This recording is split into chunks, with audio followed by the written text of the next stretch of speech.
Chicken jockey. Dude, I feel like I'm having deja vu. So the reason I started with the chicken jockey was just to emphasize that the last time we released a Manga Alert episode was when chicken jockey was relevant. Oh yeah. Oh That was like 5 years ago. Holy yeah, crap. dude. But- What happened? You know what the Backstreet Boys say? As long as there is manga, we'll be coming back again. I've heard that's what they say. Anyway, yeah, hey guys, remember us? We're still a thing. I think I actually like posted an update cuz this summer was the 10-year anniversary of Gear Third Manga Reviews, and I was like, "Hey guys, thanks for sticking around for 10 years. Manga Alert is coming back in like 2 weeks." And now it's November. That was June. Now it's November. So, Yikes.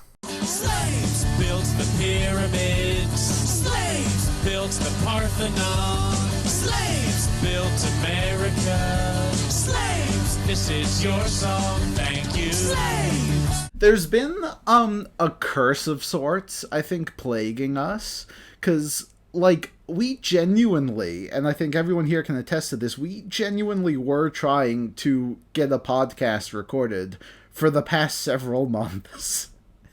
And every single time we tried, every single time we came close, at like the last minute, something would go wrong. Like a couple times I would get sick. There was one point where Shrug just didn't read the chat and didn't know we were doing it. Classic Shrug. Buzz has been playing Pokemon and didn't get the series finished in time. You know, it's been a real Classic. hassle. But this is one that we had to do though, because this is of course the Vinland Saga episode, something that feels weird to even be saying, because this is a manga that has been around with us for such a long time. And of course, we've been talking about it over and over through the years, but it did finally end this July. And fellas, are we ready? Are we ready to become true warriors and get into this baby? I think I'm mentally prepared, maybe not physically prepared. Yeah. Maybe I should go off on like, I feel like we should have like a whole like Viking training montage. True. I don't think we should waste any more time, honestly. I think we just got to get this thing done, or else it's not going to happen. Gear, would you say that the curse has been a plague on us? No, fellas, so this is going to be a full look at all of Vinland Saga. It's 4 major arcs, but I think the best way to go about this is to go arc by arc and not spoil anything that happens afterwards, just because I know a lot of people have only seen the anime, which has only done half of the series, so I don't think we should really be spoiling anything after that until we get to that section, so I think that's how we're going to do it. And we'll probably just start at the beginning, folks, where it all began, in the year, 1003 or something? I think it's like, it's like 13 something. No, that's later. Because I'm talking about when, like, Thorfinn's a baby. Maybe, yeah, I think I'm tripping. I guess it's been like 2 months since I've Since read you this finished series. it. Yeah, about 2 months. Buzz finished it today. Oh yeah, I did. But yeah, no, I finished it like when the final chapter came out. I did reread the whole thing, but All right, so I just looked but it up. yeah. The year that it starts is 2007. Wait, that's not right. So yeah, the start of Vinland Saga. I'm sure this is one that we all have quite a few memories of, because obviously it's been the arc that's been around the longest. And I don't know if it needs much introduction, man, because this... Oh, what do you guys think about the beginning of Vinland Saga? This is What is considered like, just so that way I know like what exactly. Yeah. We're, so I guess when we talk about the first arc being like the prologue, so like the entire, from the beginning when Thorfinn is a child to like the end of the war, which was like England versus Denmark, that whole section. It is a very long arc. In fact, I think it's the longest in the series, but it is genuinely referred to as the prologue because it kind of doesn't really match with what the rest of the series is trying to accomplish. It's very much all setup, but in doing that setup with our main character Thorfinn, it also tells this, extremely compelling war story. I mean, first off, you can't you just can't talk about the first arc without talking about like Askeladd, because it is kind of nuts how you go from thinking that he's like the absolute scum, and he still is, like the entire time that he's. I mean, yeah, he's but also at the same time, I mean, he still kind of sucks. But at the same time, it is impressive how by the end you're kind of like, wow, I'm still. How am I like rooting for this guy? Right? It's like he's so. Yeah, it is crazy because he does start off as like seeming like the main villain, but he really sort of takes over the series and almost becomes its main character for a while. As we're following him and how he sort of hatches this plan to for the benefit of the people of Wales, his homeland, and it's so fascinating because he's like such a brilliant, like sadistic genius. Yeah. It feels weird because, like, while he's sort of taking control of things in the manga and sort of, like, bending everyone to his whim without them even noticing, it's like I kind of feel like he just takes over the entire manga to the point where Thorfinn's not really doing much. He's just, like, constantly getting his ass beat and, like, sleeping sitting in the carriage. outside. I don't know, right? Yeah. like literally the entire final confrontation, Thorfinn's just, like, outside eating by himself. Right, and then he shows up, and then there's like conflict going on. He's just like, "Oh man!" He's like, "I gotta get in there." Yeah, it's so impressive how this arc like really just builds such an incredible narrative that really doesn't have much to do with Thorfinn. I mean, obviously he is the main character, and all of this is being done to service him and his character growth. But you can almost forget about that. And just enjoy, like, what's going on. Like, all of the political scheming and the action. It's all so crazy and so well done. There's really nothing like it. I mean, to this day, I still think this is one of the best manga arcs I've ever read. Yeah, it's just so intriguing. I mean, and this is the case for manga, and it's for a lot of, like, longer... I mean, I guess... Vinland Saga is not like a long-running manga, but just it's 20 years is you know, it's a while. But also at the same time, it's like it is so crazy how like concepts and characters are still relevant, like right up until the very end, and it's all just back to setting the groundwork at the beginning, and it's done super well. Like it's just done super well. Like especially with like Canute, because he becomes this. Canute's development, it was really incredible. Obviously, Thorfinn is the star of the show, but Canute's journey just is sort of a parallel to Thorfinn. How like they're both growing and changing, but they sort of go down different paths. And, like, this is the arc that really sets that in motion. And, you know, I won't get into much, but, like, later when we see them meet again, and it sort of plays around with their two different paths. But, yeah, incredible stuff. And I also, like you mentioned, Shrug, how the series has been long-running.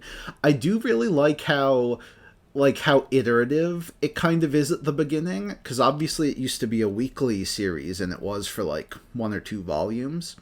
And seeing, like, the art evolution in the prologue is, like, really something to behold. Like... Yeah. Yeah, it's kind of... It's actually nuts. Like, right... Like, the art was good in the beginning, especially for a weekly manga, but then it, like, quickly, like, very... Like, you barely even notice, because it happens so fast. It just evolves to having, like, some of the best manga art around. It's yeah, crazy. Literally. It looks so good. There's also, like, a few, like, weird things, like, I think that just came because where it was a weekly manga at the time, like, there's, like, this weird, like, Humpty Dumpty man, and he's the only character in the series who looks like that, like an actual cartoon, and I always thought he was very funny. You know who I'm talking about? Who? From chapter 1. Who? Which The guy? like Humpty Dumpty guy. He like hired Askeladd's band. This was in chapter 1. Oh, that guy. Right? Yeah. Like there's a lot of goofy stuff like that. There's like a whole they turned like Thorfinn's sister. They were trying to make like her a thing because I guess she was popular or something. So there was like a bunch of bonus content with her, even though she ends up like, barely being in the story. Yeah, they had like little side like mini comic of her like after Thor's died that she would just like just go like spear fishing with the boys. She'd be the man of the house. Yeah. There's just there's just so much to say about this arc. You could really talk about it for ages. Like I love how like in the middle there's just this gigantic chaotic action scene that feels like it goes on forever. And the amount of twists and turns it takes are just so insane. And like the way it like half of this arc is built up as Thorkel like being their enemy, and then it ends with him like joining Askeladd and the crew. And they like all go to march to meet the king. It's like, God, it's so impressive how it all came together. Oh my gosh. So back when I was first like reading through the series, I was an intern. And so I was like living at the place that I was interning, and my boss. So I had Vinland Saga like at the place, and I was at like a Christian summer camp interning, and well, if you've read the beginning of Vinland Saga, you should know it's not like Berserk, obviously, but at the same time, it's just like I wouldn't let a child read that. This is a manga for adults. Right. So my boss's child, who at that point was I think he was like 8 at the time.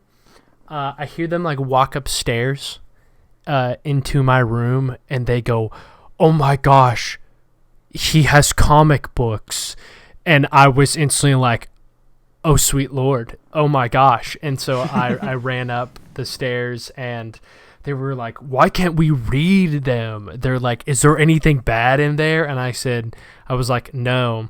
And so I had to awkwardly explain after the child left left the house that we were staying in that no, I do not actually. It's not porn. But I just told him. I said it's just brutal Viking violence. I said like Thorkel. Literally, he had the volume of where Thorkel's running through, like dual wielding axes, chopping heads off, and I'm sitting there like, oh yeah. Like, to be fair, Thorfinn was like younger than that when he saw his father murdered in front of him. So true. That's definitely you know something what? that should happen to the kids in real life.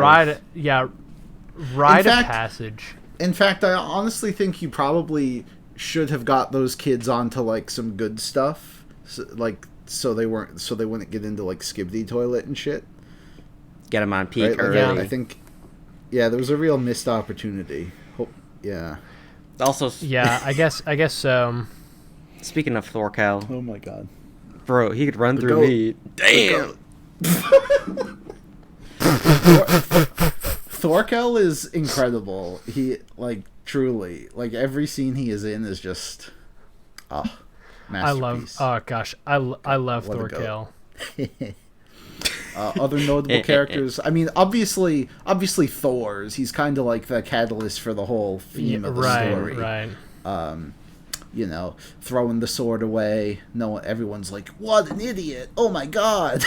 and that's like the first half of the story. It's like, why did my father throw the sword away?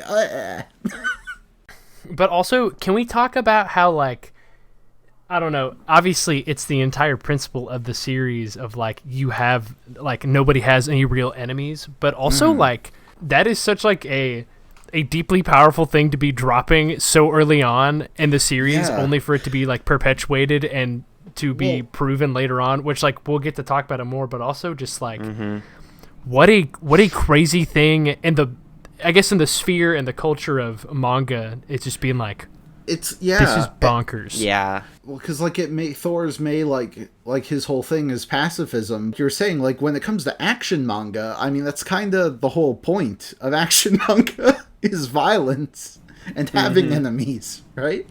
And so drop that early was crazy, but you can just tell because it was all set up for stuff that would come later. Because we don't really go back to the things that Thor said in his ideals until after the prologue. So he was really setting up stuff early and playing the long game, which very impressive stuff for sure. Well, obviously, like there is more than one moral at the end of the day to like take away from Vinland Saga, but at the same time, you look at this and you're just like, oh wow, like this is just, again, just from like chapter 1 all the way down to the last chapter, it is just like it is the thing, like it is the like takeaway, and I'm here for it. And I think we'll keep bringing up the prologue because Yukimura also really likes his parallels, and like there's a lot of stuff from the beginning that we are constantly going back to that I really appreciate. But I think with that we can move on a bit to what happens after the prologue, which of course leaves Thorfinn in such a rut. It's kind of hard to like fathom, because from the time he was 6 years old, which I mean is pretty much the time people start even like becoming who they are, like forming a personality, he's had this goal to kill Askeladd, and when Canute ends up doing it, and they have this whole plan that he wasn't even a part of, and it all just like goes by without him. I mean, he's just completely lost. He gets sold into slavery. He starts chopping wood, and that's his life. And it's brutal. It sucks. Happened to my buddy Kevin one time. Again, it's like the reverse Berserk. It's just kind of like it's like you have your goal and you have your like revenge scheme, but then it's just like nobody asks like, okay, what now? Like what do you do? Because exactly. Again, it's like he's lost literally his only prime motivation, and so you're sitting there, you're like, oh, this is a very fascinating route to go down for that character. And, yeah, it was very clearly set up from the beginning, but it is still very like a very bold move to just take your action manga, which did have very spectacular action, and kind of just say no, bad. Yeah. No more. For the longest time, we're just spending time with Thorfinn on this farm where he works, or where he's, I guess, he's a slave. And, of course, we meet Einar, who becomes who's also bought by this farm, and they become close friends and companions. And Einar... Besties. Yeah, Einar comes from a very different place in life than Thorfinn. Their dynamic is so fascinating because Einar, while he sympathizes with Thorfinn, he never truly understands him because he just did not have... They lived like such insanely different lives. So it's really fascinating seeing Thorfinn go through all this trauma and all these nightmares that he has. He eventually, comes to his realization of his father's words and vows to live as a pacifist. And Einar the whole time is just like, well, I think the serving like maid is cute. Yeah, he's trying to hit like the entire arc. Yeah. He's like, whoa. And it's just, yeah. It is also just funny to see someone like him like join this entire journey that Thorfinn wants to go on, and then Einar's like, he's like, I'm with you, brother. But at the same time, you're like, bro, you're just like happy to be involved. Yeah, but like you can also tell like he never truly understands. And I think my favorite arc, my favorite part of this arc does come from the end where Einar is like about to attack. He's trying to attack Kettle because of course Kettle kills Arnheid, and Thorfinn stops him because he knows what this path of violence, like how it would lead him. Mm-hmm. But it's just so interesting because no one was there to stop Thorfinn, so he sort of almost sees Einar as the person he could have been, so he's almost trying to protect him from like the dark life that he led. And I always found that so interesting, how like Thorfinn is super protective of people and trying to prevent them from going down his path. Yeah, like he very much like values the innocence of not having killing someone. It's just it is such a, I don't know, it's a very like anti again action manga mentality, and I think that it works really well, almost to like a frustrating degree, because in the sense of I hear a lot of people who have only watched the anime and they watched this season, which I believe is like all of season 2, covers the entire like farm arc.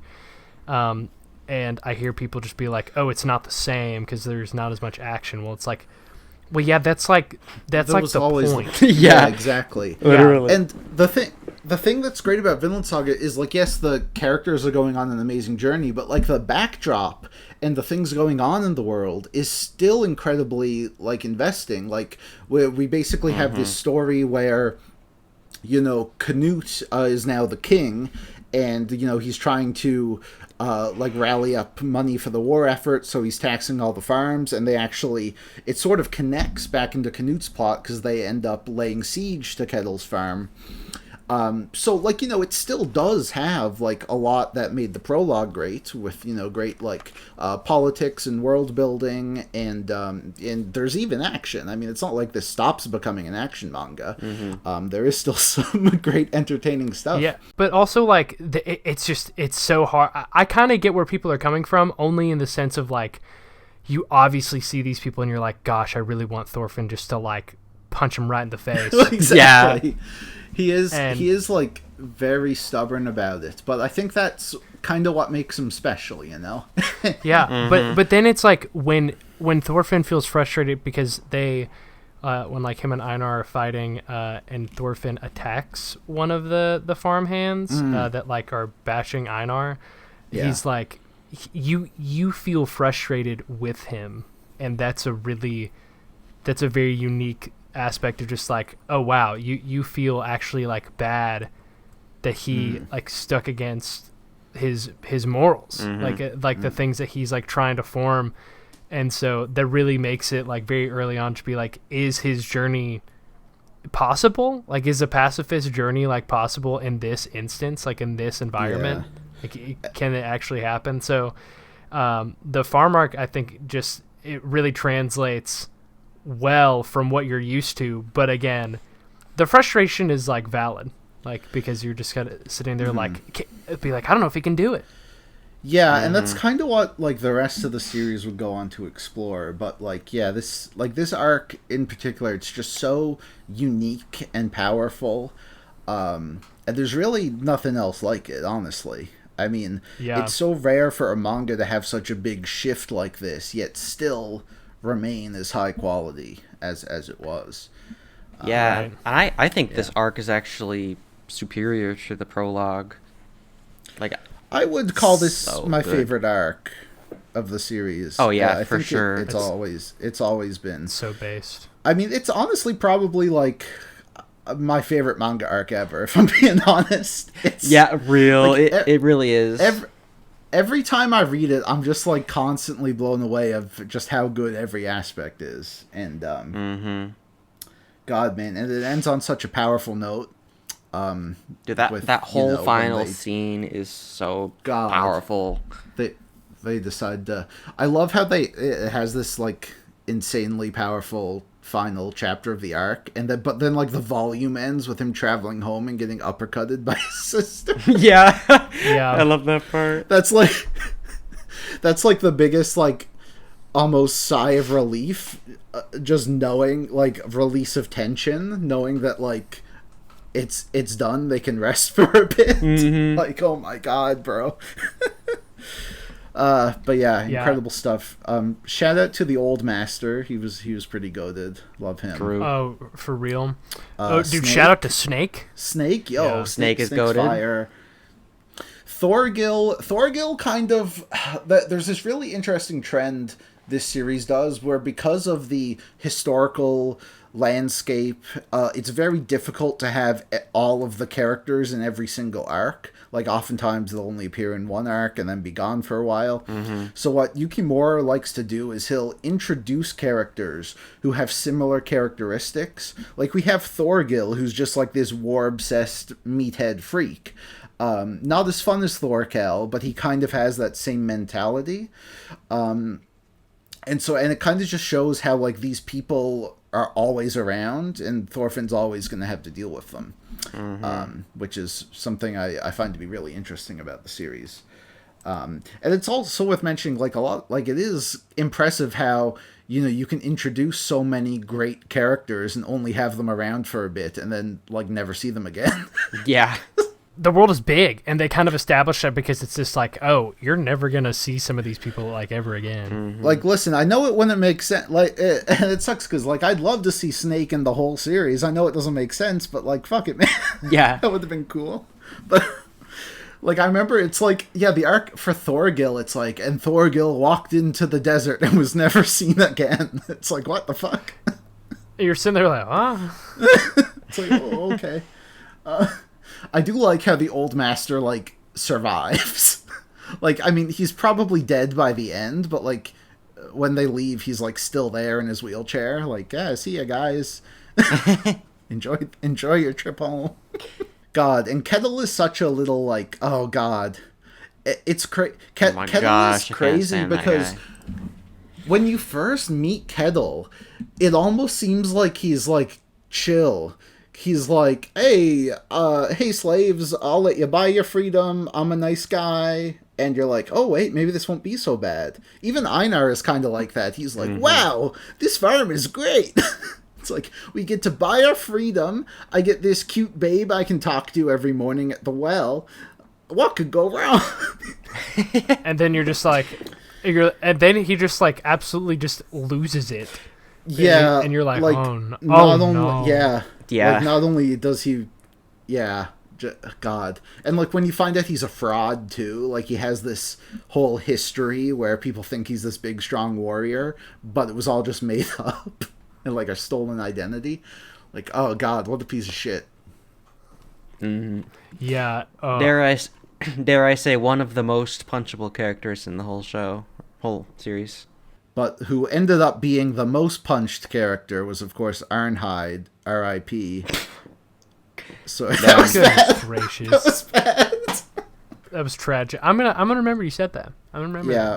Yeah, her whole story, of course, with her husband is extremely tragic. Even though it's unfortunate Einar ended up being a cuck. It sucks. Don't you hate it when you're like...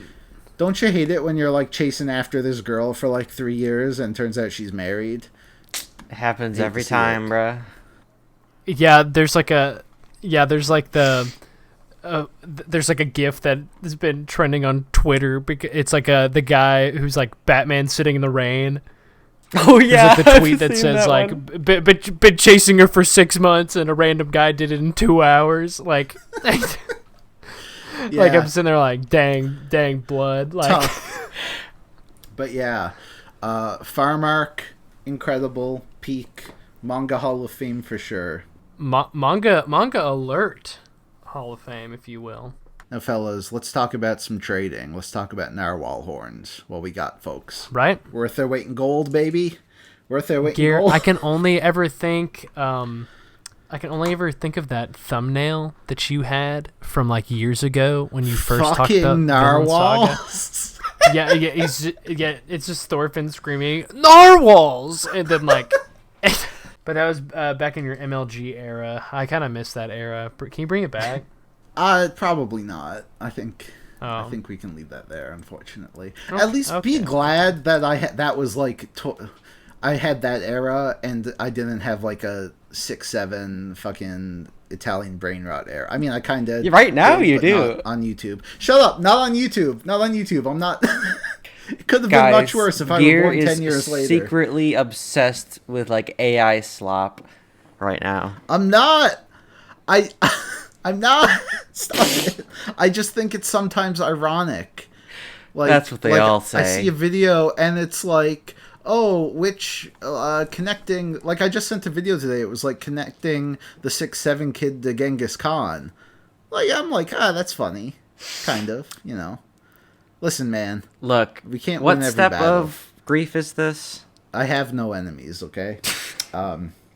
Anyway. Bro. Your enemy is the algorithm.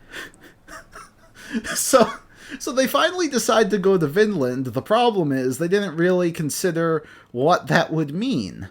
And it turns out it would be very expensive, and they don't have any money. Tough. The end. Yeah, don't you hate it? Darn. If only we had some narwhal horns. We spend some time back in Iceland where Thorfinn sort of catches up with his family, kind of in a way meeting them for the first time because he barely remembers them. And you know he's like I had a mom. Yeah, and you know he's getting he's doing some like art of the deal with Halfdan and getting some loans, getting some narwhal horns to sell in Greece. There's this guy Sigurd and he like steals Sigurd's wife, which is kind of crazy. That was the whole thing. What do we think of Siggy, bro? Isn't he a guy? Yeah, interesting, bro. Dude. Okay, he next to like the Humpty Dumpty guy feels like the most like comedically out of place character in like the whole series. Yeah, but like I mean, he's just a regular guy, but at the same time, like all the women are like swooning over him, and then it's like. I think we should why? Just to briefly talk about what this arc as a whole is. It's the Baltic Sea War, folks. There's a succession war happening within the what? That's not what I said. It's Jesus Christ. Oh wait! Oh my God, that arc has 67 chapters. No, it does kicking not. Buzz from the podcast. Goodbye, Buzz. But, okay, there is a succession war HBO's Succession happening within the Joms Vikings. Half of them want Floki's grandson for some reason. The other half want to get back legendary warrior Thorfinn. Oh my God, it does have 67 chapters.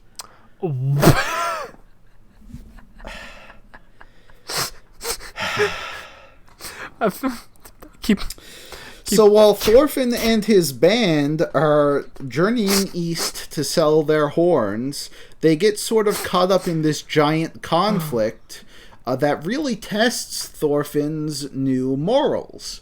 And that's probably like the biggest takeaway from this entire arc is, Thorfinn, of course, has these new morals, and all of a sudden he's thrown into this giant conflict. Can he do it? Can he still pull it off? This is the test, the Baltic Sea War. And also Siggy is trying to get his wife back. I mean, it's pretty based. I mean, you got to admire his determination. It is kind of crazy, and I forgot about this when I was rereading it. Siggy and his pals are literally sold into slavery. Like, yeah, and honestly, they're kind of chill about it. They like speed run the slave arc. They're like, oh no, we're slaves anyway. Like, they really, yeah. I do think Siggy has a great arc. I do think like sometimes it is a bit too unserious for my liking. But I think he's a swell guy overall. Good for him. And I'm glad that after he gave up on Gudrid, then all of a sudden, like, his second wife like comes back into the picture and like beats his ass. I know.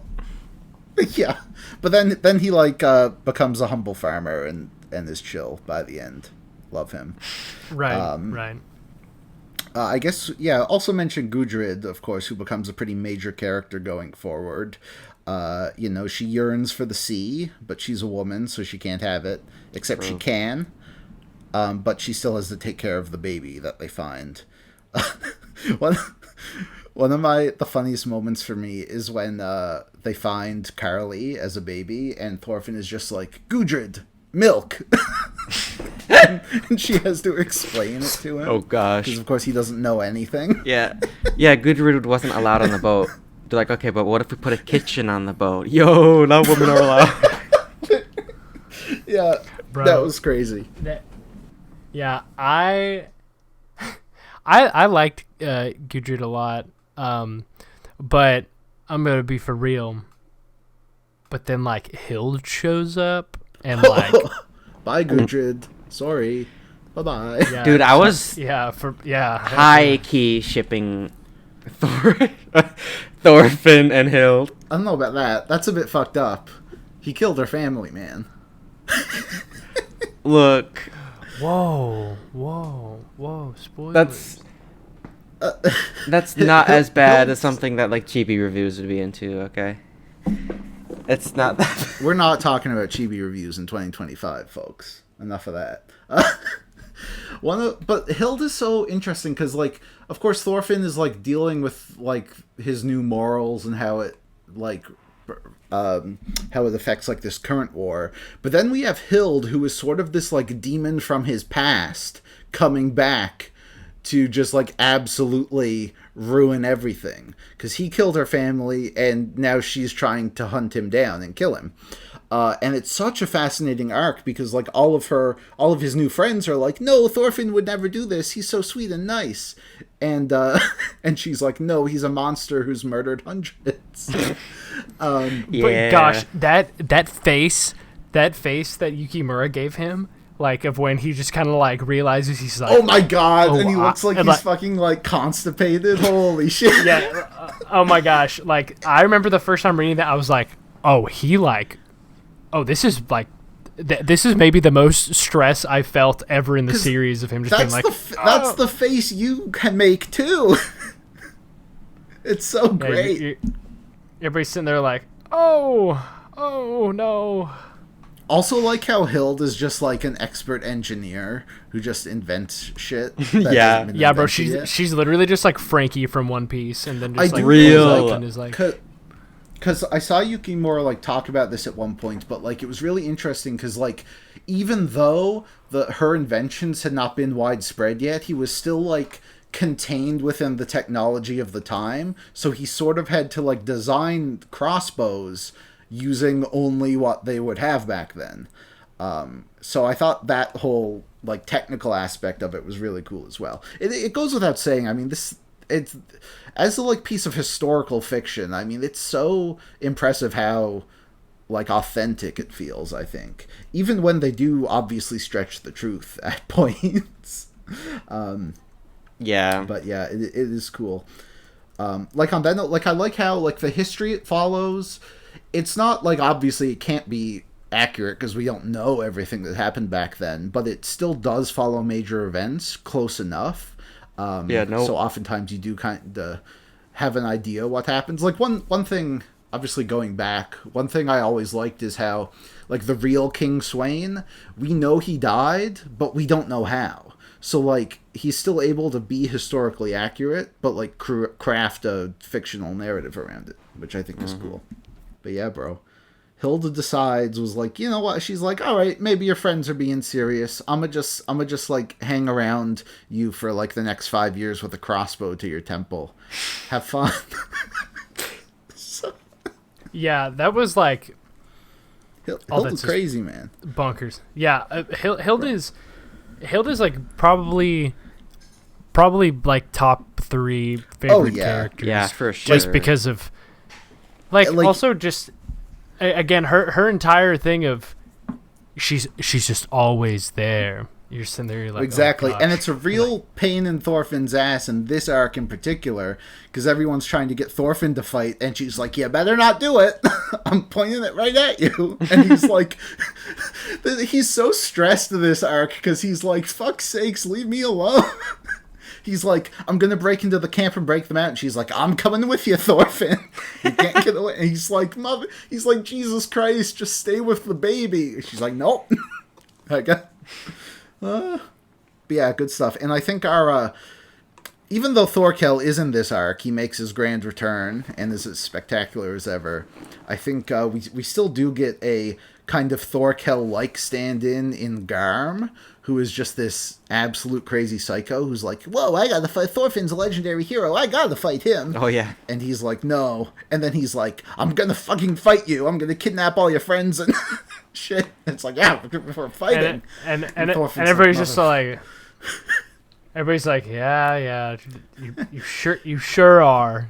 And, of course, like, the big, I guess, emotional climax for Thorfinn in this arc is when he finally learns that Floki was the one who ordered the hit on his father. And this is probably the biggest test of his new philosophy, where he kind of almost loses sight of it.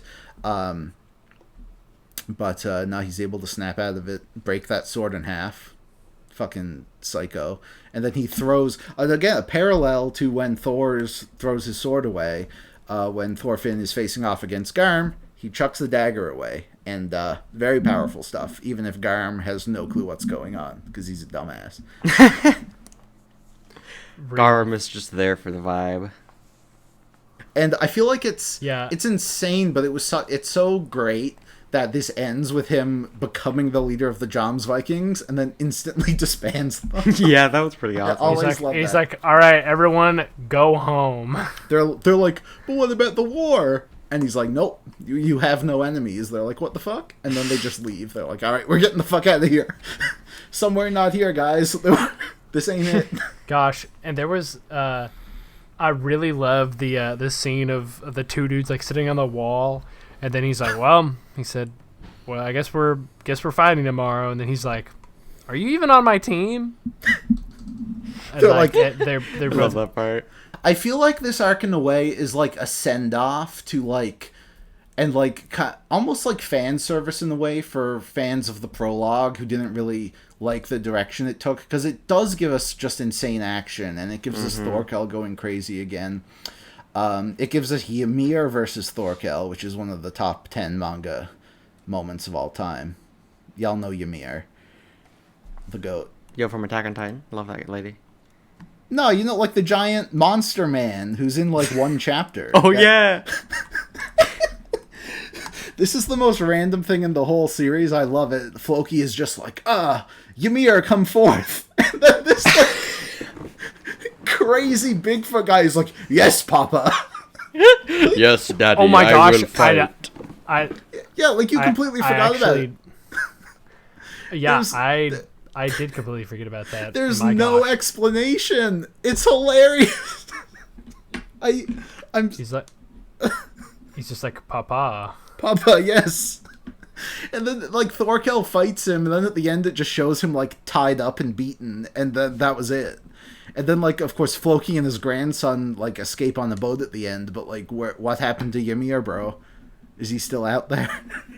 I will say, though, I mean, I do really enjoy this arc. I do think it's probably my least favorite of the four major ones.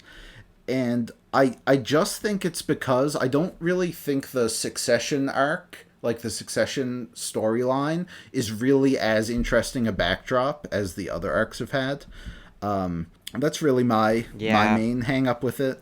It's a bit long-winded in comparison to the other arcs. That is fair, yeah. A lot of it, like, I feel like there is a lot of action that oftentimes isn't as meaningful as stuff from the other arc. But I still think, like, the character work with Thorfinn and how this arc really tests his philosophy is really where, like, the best stuff is, I believe. Yeah.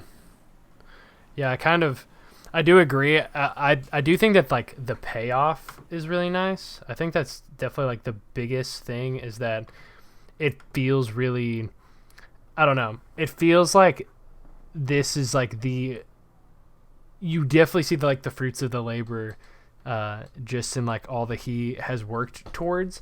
And this is the moment of where kind of like, again, in the farm arc of where you're like, will his principles work?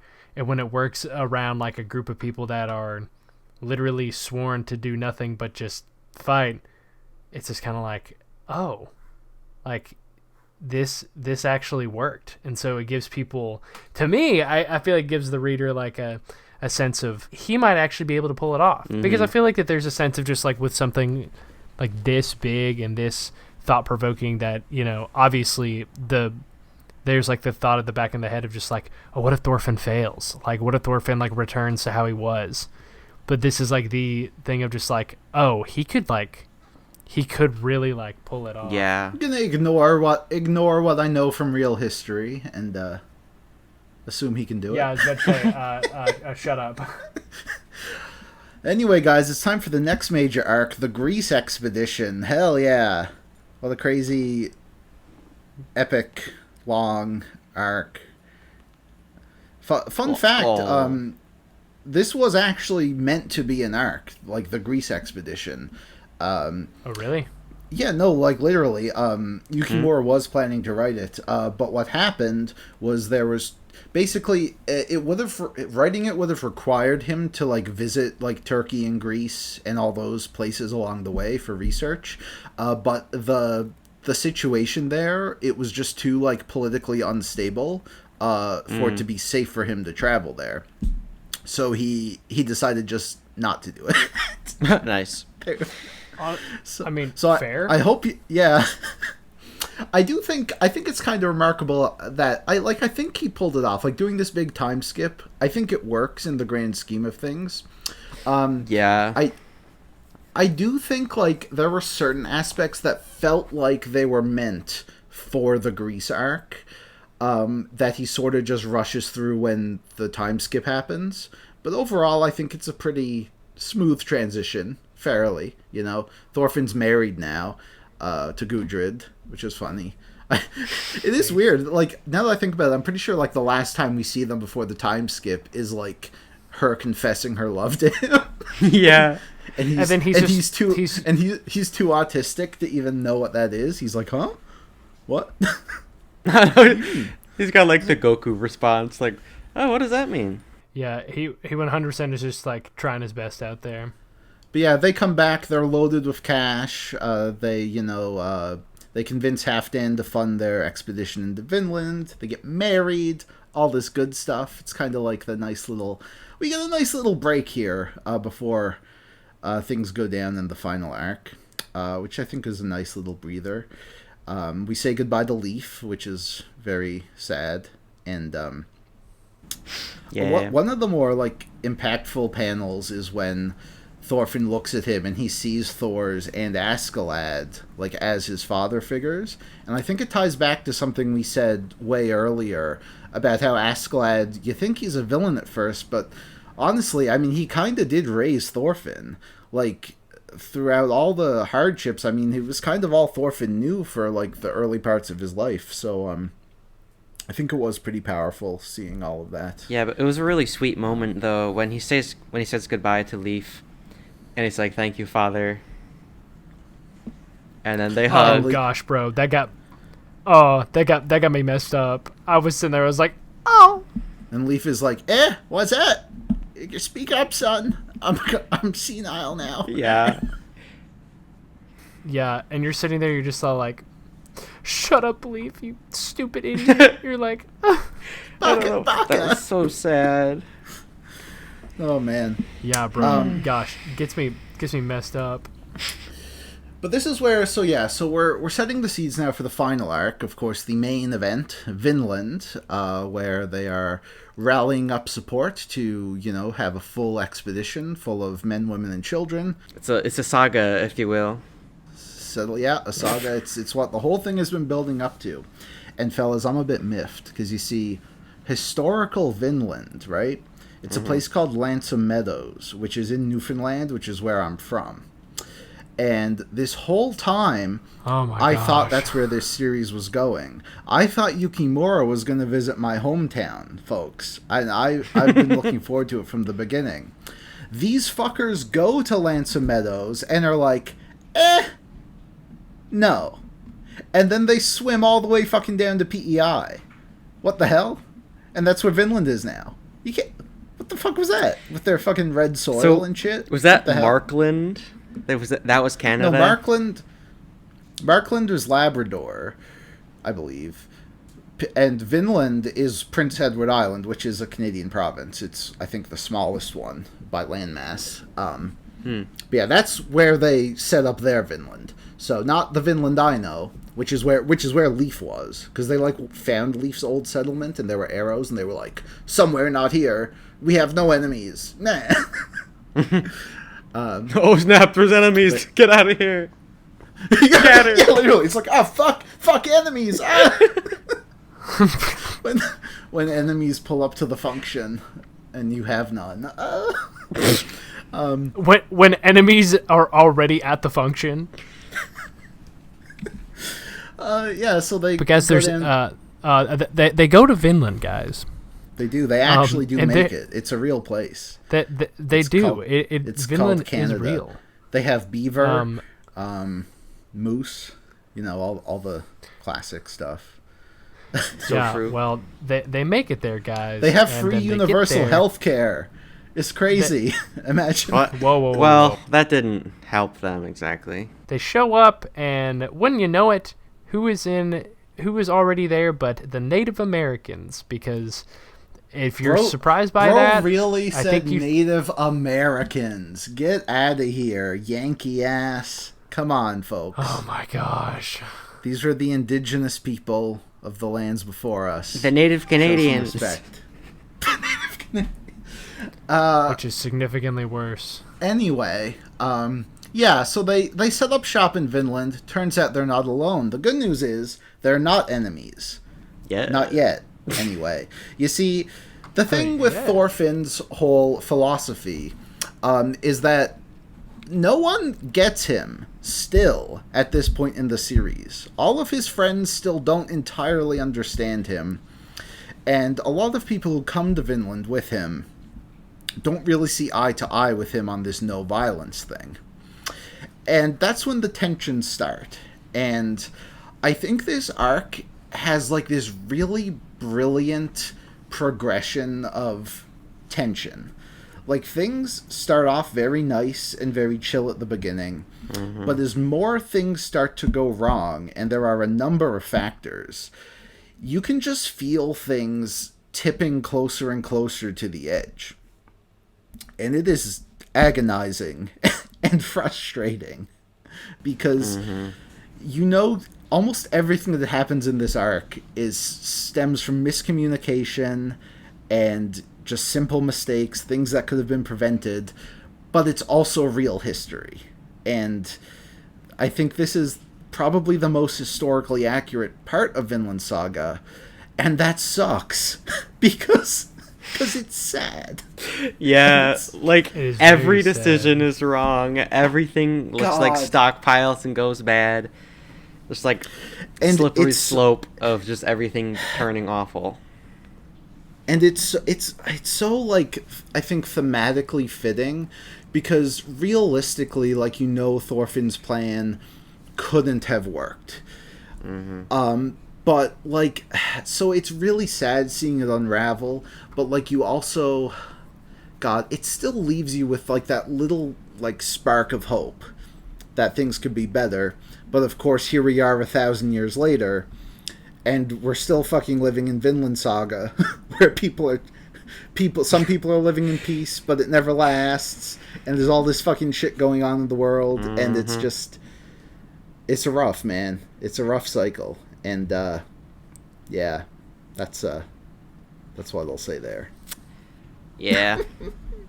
So they get out to the island, and like the aforementioned miscommunication, you also have to acknowledge that with foreign entities brings foreign plague. Okay, Dick Cheney.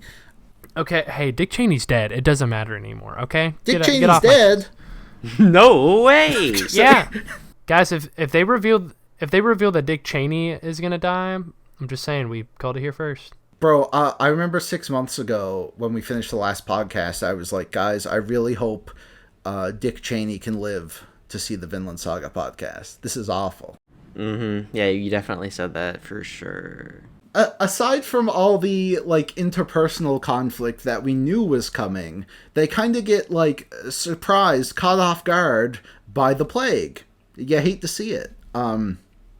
So they inadvertently end up killing all the natives, and all the natives don't know what to do, so of course the natives start killing them, and then there's like natives that still want peace, but like the natives do kind of mirror Thorfinn and his crew, because there are some who want peace, some who are pacifists in a way, there are some who think that violence is a necessity even if they don't want it, like the native chief. I'm not going to bother with their names, folks. Not even going to try that. But and then of course you just have the ones who are like war obsessed, like Thorkel. Like you got that mean guy from the like other clans that come down and they're like, yeah, we want to kill some white scum. And it's just like it's just a really upsetting arc, honestly. Yeah. Okay, so I like binge read this arc over the course of pretty much 2 days. Man, it's just such a downer. I've just had like an actual pit in my stomach thinking about it ever since I finished it. It's just so depressing. And like I do think it is brilliant, and it is like it is very much, I think, what Yukimura intended. But, like, yeah, it's hard to read. It's hard to see this colony they built fail. Especially with, with, like, hindsight, we could see how it could have been prevented. But, but this is kind of what... Again, we don't know the exact historical events, but we do know that, like, all missions, all of the Vinland sagas in real life, they did fail. And, it's probably for reasons that, Yukimura wasn't far off on. Yeah. And, hate to see it. Gotta say, folks, I do think that, like, the hookah future vision thing was a bit nuts. Yeah, that was kind of stupid, actually. that hookah was hokey, bro. When the Zaza hit. Listen, I'm fully all for bro seeing like a future vision or like having a dream of like a bunch of death and stuff, and he's like, oh my god, we gotta get rid of the Nords. But I mean, to actually show like fucking World War II to him, I'm like, okay, bro. Yeah.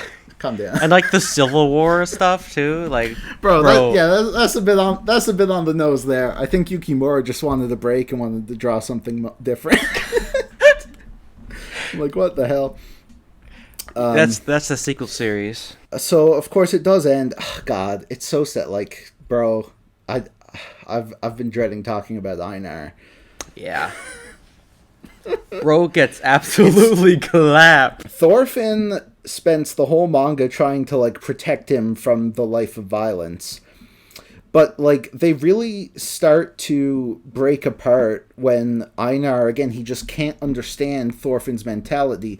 Einar's like, we built this place in Arnhide's name. We have to defend it. And Thorfinn's like, bro, you don't understand. War will fuck you up. Don't do it.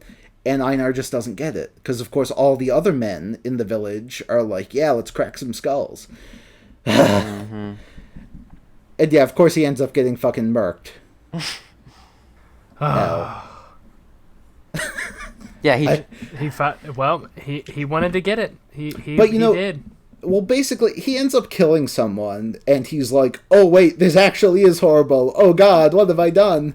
And so when the helmet fucker Sturk. Fun fact: there was a fan theory for a while that Sturk was actually Garm in disguise because they had the same hair. My gosh! I know. I'm serious. People genuinely thought he would like pull his helmet off and be like, "I'm back for Ram 2, Thorfinn." Oh god. Thorfinn's like kinda... dying in 5 different ways. Wants to fight him. Yeah, so he ends up trying to stop Sturk from committing more violence, and Sturk ends up basically nicking him on the neck, and that's all it took for the goat to be wiped out. We hate to see it, and the dream of Vinland really did die with him. It's like, fuck. Yeah.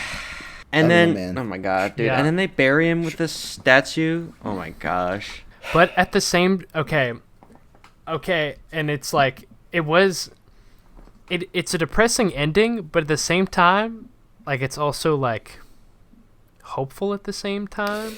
Yeah, because you have like, so it's funny. So you have Carly. Carly is hilarious because he ends up being like the fucking main voice of reason, even though he's like 5 years old. Like, what? But I think Carly is very interesting symbolism because he's like the same age Thorfinn was at the start of his journey, and he's like completely different. He's like a cleansed soul. He's like the purest person around, and like at the end, even though it's a bit goofy coming from a kid so small, he's like, even if we failed, we'll try again, and we'll try again, and we'll try again. I'm like, fuck, man. Yeah. That's brutal. But at the same time, it's like seeing that last panel, because it's like you knew that you kind of, again, you felt hopeful that Thorfinn was going to succeed, but then at the very end, you're kind of like, oh my gosh, like, it's so tragic that he lost, but then those principles still carry on, and that feels hopeful, that it's like people recognize that it's like there is something more than just not learning from like the people. Like, we can actually learn, and like from the people that actually take the time to do more than just like kill the foreign and just things like that. Yeah. Because I literally read that last chapter and I was like, holy cow, like, this is crazy. Like, obviously it's sad. Like, it is sad to see the main characters fail. And which, like, again, you kind of knew, it being a historical fiction, that it's like it was going to fail. And so it's luring you into this false sense of security. But it's not the point that it's like lying to you. It's like the point that it's like the actual character or the actual story itself is the fact that it's like people did learn, like people did change, regardless of if it failed. You actually get to see the things like actively working throughout the journey. Yeah, because they made it to the destination and it didn't work out. And so it's just, I don't know, like, it literally there's so much to unpack with it, really. It's there is so much to unpack, and it's like Einar dying was like the biggest blow, because again, while he was so different, it's also just like, oh my gosh, like, it's like, I wish that it wouldn't have been him. Yep. But I don't know. It should have been Bug Eyes, but instead Bug Eyes gets to elope with the like 15-year-old native. Yeah, Nishi. Bro, Bug Eyes top 10 character of all time? Yo. Bro. Yeah. Like, he is kind of goated, I will admit.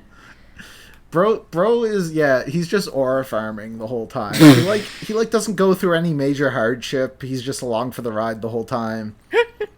I remember he almost didn't even go to Vinland, but he just like had so much gambling debt that he tried to run away from the debt collectors. Yeah. Yeah, he's just kind of like, I've had it. He's giving Sokka from Avatar: Last Airbender. Oh yeah, that's a good comparison, especially because he gets the girl at the end too. Real. What the hell? Sokka, I don't know.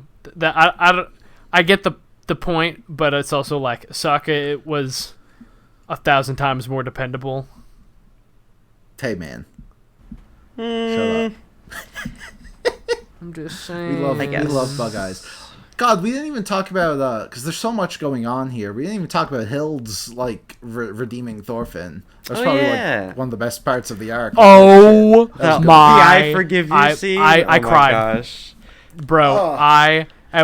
When she like took off the band, bro. I actually I was sitting on the couch with my wife, and I was like, I'm crying. And it's like, because like a few chapters before this, we see her like stick her crossbow at him again, and we're like, oh my god, it's been years and you're still on this. But you can tell she doesn't really believe it anymore. Mm-hmm. Like, she's like best friends with Carly, like teaching all the children shit about science, right? Like, like she like her heart's not really in killing Thorfinn anymore. So I think it came at like the perfect time, especially because it was like right before everything started going horrible. Mm-hmm. Bro, pro tip: stop reading the series there if you don't want to be sad. True. Make up your own headcanon, like, whoa, and they lived happily ever after. I know. I legitimately thought that. And Thorfinn started America. Okay, but at that scene, at the I Forgive You scene, I legitimately was like, if it just said the end right here, I wouldn't be mad. It's like, the end, you're on your own. Now, if you would allow me to be selfish for a little bit, I do kind of wish the final chapter were twice as long. I know. I kind of agree with you. I feel like the series did get all of its points out and did show everything it had to, but I still kind of would have liked just like a little bit more.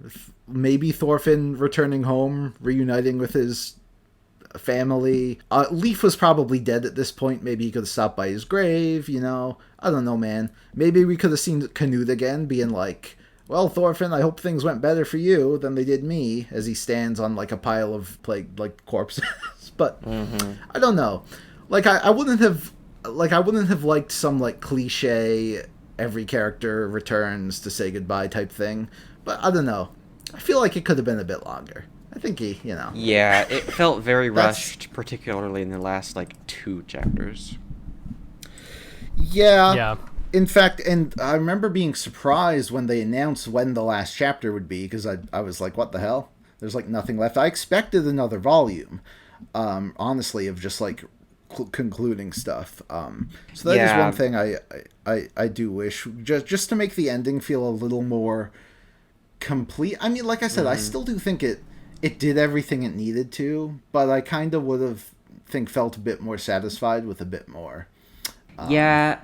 Okay, and, like, with Canute, like, I feel like the Canute stuff just kind of fell off the series. Like, yeah, nothing in happened a way, with that. like, I mean, like, we kind of, like, Canute kind of had his arc completed, and so we were kind of just checking in with him over the course of the series. But yeah, it does feel like we had the chapter of him dealing with the plague, and it's like, you think it's bad here, let's take a look at what Canute's up to.